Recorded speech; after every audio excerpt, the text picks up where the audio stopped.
Oh, g'day.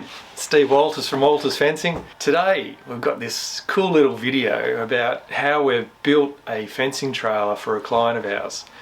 He's from Western Queensland, flat country. He's got this big, long, I think it's 5-metre trailer.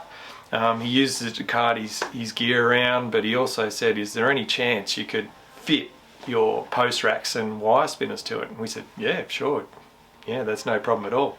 So we organised for him to drop the trailer off to suit his style of fencing. So here's the video. Don's talking you around it.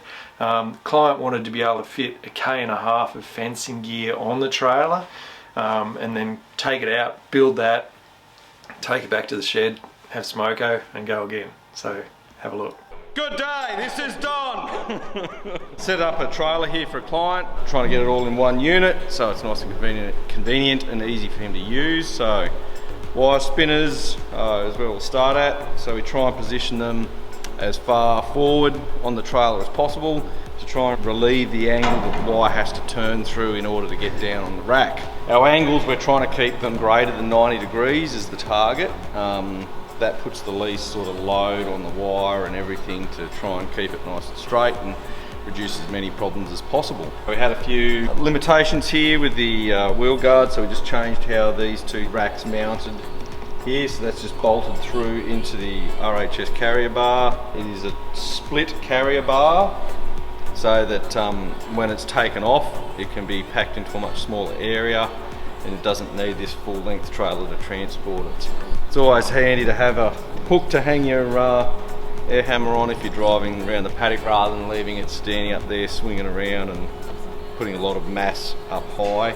And then the air hammer lifter obviously makes life very easy. Then onto the other part, a hinge joint dispenser is requested. This one runs the 500 metre rolls off. So a little bit untested at present, so we'll get feedback from the client as to whether it works well or it doesn't.